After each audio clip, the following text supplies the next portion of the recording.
जय सिया राम कृष्ण वंदे जगत गुरु भजन भागीरथी क्या विरल परवा में आप सर्व आत्मीय बंधुओं का हार्दिक स्वागत है, अभिनंदन। सदा की भांति आज की सत्संग नित्य सत्संग का प्रसंग है। पटेल समाज के परम उपासक राजा राम।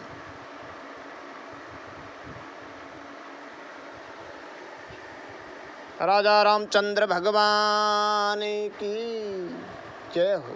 माँ महादेव की जय हो। आद्य शक्ति मात की जय।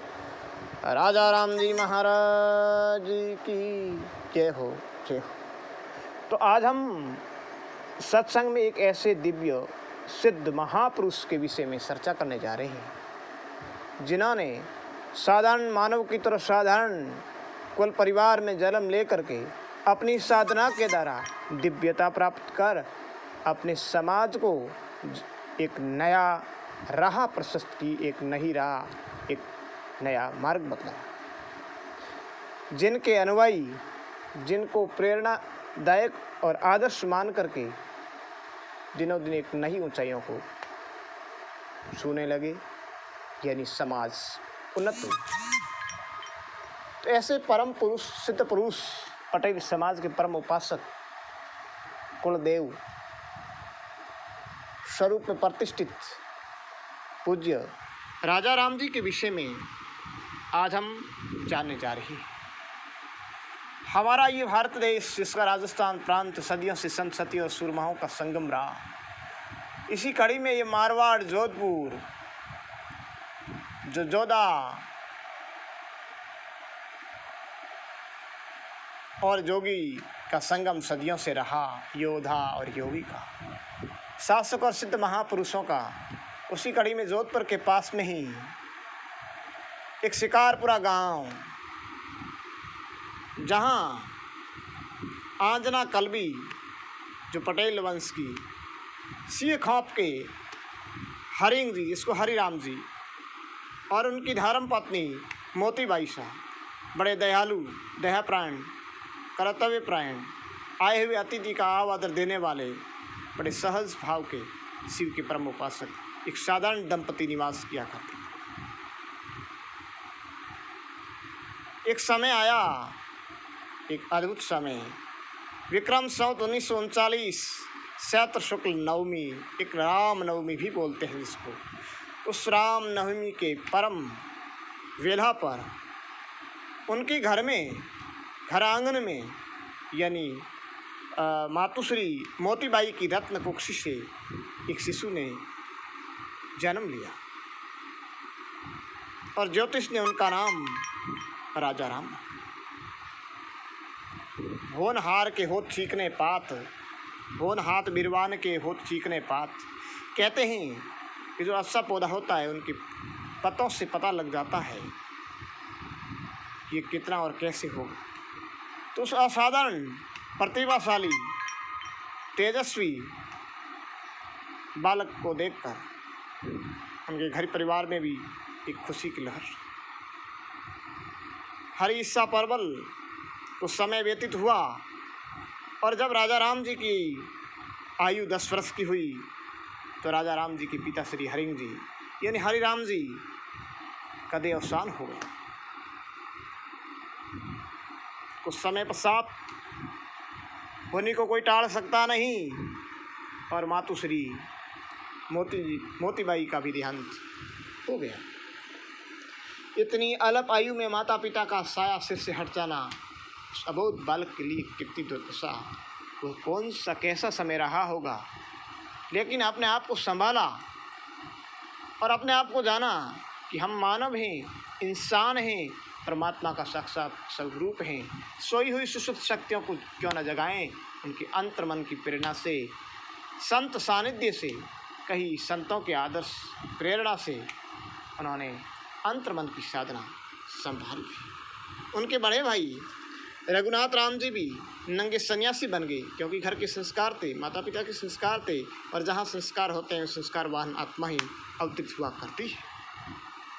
और वे नंगे सन्यासी बनकर के जमात के संग चले गए। राजा राम जी के एक काका श्री थानाराम जी थे उस समय तक वहाँ, और उसके बाद में उनका ननियाल था एक दांदिया गांव, जहाँ उनके मामा श्री थे मादाराम जी भूरिया। तो वहाँ दांदिया के पास आप मामा श्री के पास में रहने लगे। कुछ समय तक वहाँ समय निकाला और मौन गुप्त साधना अपनी चलती रही, सोई हुई शक्तियों को जगाने में तल्लीन रही। कुछ समय पश्चात अपने जन्मभूमि शिकारपुरा पधारे और वहाँ रबारियों की जो सांडियाँ, जो ऊँटनियाँ हुआ करती थी, ऊँटनियाँ, उनको सरवाने के लिए ग्वाले के रूप में आपने वहाँ सर्विस देनी शुरू की। केवल रोटी और कपड़े, क्योंकि तत्समय मारवाड़ में भयावह स्थिति थी, अकाल ऊपर अकाल पड़ते थे, अनाज कहाँ था, सिंध या मालवा से ला करके पूर्ति किया करते थे, और कपड़े भी कहाँ। ऐसा समय था और वे रोटी और कपड़े के बदले उनकी ऊँटनियाँ चराते और अपना हरि भजन किया करते थे, बड़े मस्त रहा करते थे। फिर बाद में गांव की गायें भी चराई। कहते हैं कि जब आप गायों को चराते थे तो हाथ में लाठी से नहीं हाँकते थे, वे हाथ में एक अंगूठा उससे इशारा कर लेते थे और नंगे पांव अपनी पगरखी जूते वो पैरों में नहीं पहनते थे, नंगे पांव बिना लाठी उन्होंने गौहों भी चरवाई। साधना उन्नत होती चली गई, राम नाम कीर्तन करते रहे और गौवा चराते। एक जो साधना आगे बढ़ती है तो प्रभु की कई लीलाएं हुआ करती है। उसी गांव का एक ठाकुर साहब थे। तो गांव के ठाकुर साहब के वहाँ आपने सर्विस देने की मन में स्वीकृति कर ली और चले गए ठाकुर के। ठाकुर साहब ने 12 रोटियां प्रतिदिन देना और कपड़े आदि की व्यवस्था का बोल दिया और कहा कि तुम काम करिए। तो उन्होंने हाँ भर ली, क्योंकि खाने ये शरीर रहने के लिए अन्न चाहिए और लोक मर्यादा के लिए कपड़े चाहिए थे, बस और क्या। लेकिन 12 रोटियां दिया करते थे, जिसमें से 6 रोटियां हुए अपने तीनों टाइम भोजन के लिए 2-2 रोटी यूज़ कर लेते थे, और 6 रोटी भी 2-2 रोटी तीनों ही टाइम कुत्तों को डाल दिया करते थे, और शेष अपने श्वासोश्वास हरि का नाम स्मरण किया करते थे, ईश्वर भजन में तलीन रहा करते थे। श्री राजा राम जी ने ये नियम अपनाया। तो कहते हैं कि जब भजन कोई करता है तो करने नहीं दिया करता है। असुरी राक्षसी दैत्य प्रवृत्ति, नेगेटिव एनर्जी उनके चारों ओर रहती है। और ठाकुर को जाकर के कहा कि अपने आप जो 12 रोटियां इनको क्यों देते हो, ये मिसयूज करता है, ये जानवरों को डाल देता है, ये 12 रोटी नहीं खाता है। तो उनकी आधी कर ली 6 रोटी। तो फिर भी उनका नियम यही था, आधी कुत्तों को और आधी अपने के लिए। फिर उनको करते करते ठाकुर ने दिन की 1 रोटी की तो आधी कुत्तों को और आधी अपनी। बस हरि भजन करना कहाँ, जो है उसमें ही संतुष्टि सदा रहनी चाहिए। प्रभु भजन में प्रभु सिमरन के लिए धैर्य जरूरी, संतोष जरूरी, शीलता जरूरी, ये मतलब कई गुण थे जो उन्होंने धीरे धीरे साधना के द्वारा धारण कर लिए थे। अक्षत संपत्ति का धारण करने के बाद में आप सदा राम भजन में तल्लीन रहा। एक दिन ठाकुर के मन में विचार आया, क्योंकि जब इतनी कड़ी साधना कर लेते हैं, माइक शक्तियों के जालों में नहीं फंसते हैं, तो प्रभु का संदेश अवश्य मिलता है। तो शुभ प्रेरणा हुई ठाकुर के हृदय में, और ठाकुर ने कहा कि 1 रोटी मनुष्य के लिए पर्याप्त नहीं है, इसलिए उनको बुलाएं। उनका खुराक कितनी है, उस खुराक के आधार पर उनकी डेली की रोटियां वापस दी जाए। तो राजा राम जी को आदेश दिया गया और राजा राम जी वहाँ आए और रावले में रोटियां बनी, जिसमें कहते हैं कि 7-8 पायली यानी 15 किलो की रोटियां बनाई, और सारी रोटियां उन्होंने अरोग ली, जिम ली, भोजन कर ली। 15 किलो आटे की रोटियों का जब उन्होंने सेवन कर लिया तो ठाकुर को पता लगा कि परीक्षा का मन में विचार था, इसलिए इनकी दिव्य शक्तियाँ जागर हो गई, ये कोई साधारण मानव अब नहीं रहा है। तो उनको तुलसी अमृत, ठाकुर जी का चरणामृत दिया गया, तब जाकर के उनको संतुष्ट तृप्ति हुई भोजन में, और पता लगा कि महान। और उस समय ठाकुर ने अपनी सर्विस में रखने के लिए वहाँ कर लिया। और उस दिन से वे मतलब ठाकुर साहब समझ गए कि महान शक्ति को मैं हड़ी रूप में, मैं नौकर रूप में नहीं रख सकता। और राजा रामदेव ने अपनी मन में ठान ली थी कि आज से हम किसी के आगे नौकरी नहीं करेंगे, नौकरी करेंगे परमपिता परमात्मा की। और वहाँ गांव के तालाब के किनारे बने हुए योग माया के मंदिर में जाकर के अपनी साधना शुरू की। और साधना के बाद में एक तीर्थ यात्रा द्वारिका के लिए आप रवा, क्योंकि आपकी सिद्धियों की चर्चा होने लगी और लोग आने लगे। तीर्थ यात्रा की तैयारी हुई और दंडवत करते हुए द्वारिका के लिए प्रस्थान कर गई। 4-5 दिन के बाद में शिकारपुरा से आगे एक पारलू गांव पहुंचे और वहां एक पीपल के वृक्ष के नीचे सैकड़ों भक्तों के साथ में आसन जमा करके वहां आपने आराम लिया।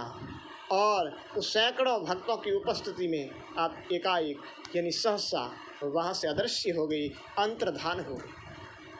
किसी को कुछ भी ज्ञात नहीं हुआ कि वे महाराज कहाँ गई हैं, लेकिन 10 माह के पश्चात द्वारिका तीर्थ यात्रा करके ही उसी शिकारपुरा के तालाब के किनारे जोगमाया जो मंदिर था वहाँ सहसा प्रकट हुए और अद्भुत चमत्कारी बातें कहने, जिन पर लोग को विश्वास हो गया, क्योंकि लोगों की मनोकामनाएं पूर्ण होने लगी और उनको पूजने लगे एक देवता की तरह। राजा राम जी ने देखा कि भजन में बाधा पड़ रही है, ज़्यादा भीड़ आने लगी है और ज़्यादा भीड़ से भजन में वेदान पैदा हो रहा है, तो उन्होंने मौन धारण कर लिया। करीब 6 मास तक उन्होंने मौन रखा। और जब शिवरात्रि आई, फाल्गुन मास की महाशिवरात्रि के दिन उन्होंने अपना मौन व्रत खोला। तब सैकड़ों हजारों हजार की संख्या में भक्त उपस्थित थे। लोगों को अपनी अमृतमयी वाणी से उपदेश दिया और कई चमत्कार भी लोगों को नजर आए। महापुरुष की श्रेणी में सहज क्रिया होती है, लीलाएं होती हैं, लेकिन साधारण मानव के लिए वे चमत्कार हुआ करते हैं। उन्होंने अनेक चमत्कार दिए, जिनका एक जीवन चरित्र नामक पुस्तक लिखी हुई है, उन्हें विस्तार से दिया गया है। राजा राम जी महाराज महादेव जी की परम उपासक थे और भगवान शिव का उन्होंने शिकारपुरा के तालाब पर एक मंदिर भी बनाया, जिन्होंने अपने हाथ से ही उनकी प्रतिष्ठा करवाई। और प्रतिष्ठा के समय हजारों की तादाद में वहाँ भक्त भाविक पधारे, जहाँ विभिन्न प्रकार के पकवान बने। ऐसा कहा जाता है कि 250 क्विंटल घी खर्च हुआ था। इतना बड़ा उनका एक आकर्षक था, एक पूरा थी, उनका एक प्रभाव था, जो उनकी साधना सिद्धि का प्रभाव था। उस मंदिर बन जाने के बाद में उनके जो बड़े भाई थे रघुनाथ राम जी, जो जमात के संगी थे, वे जमात से वहाँ आए प्रतिष्ठा समारोह में, और वहाँ 2 साल तक वहीं रहे, तपस्या की और उसके बाद में अपना देवसान कर लिया, समाधिस्थ कर लिया शरीर को। और फिर आप वहीं रहने लगे। पास में एक बगीचे का निर्माण करवाया गया, जो वर्तमान में राजा राम जी आश्रम के नाम से भी जाना जाता है। वहाँ उन्होंने साधना की और राजा राम जी ने शिष्य वही। उस महापुरुष जब साधना की सर्वोच्च शिखर पर पहुँच जाता है, प्रकृति जय पुरुष बन जाता है, तब उनकी हर क्रिया हर कर्म हर वाणी, उनका हर क्रिया हर कर्म और हर वाणी उनका ही साधारण लोगों के लिए चमत्कार सा दृष्टिगोचर होता है।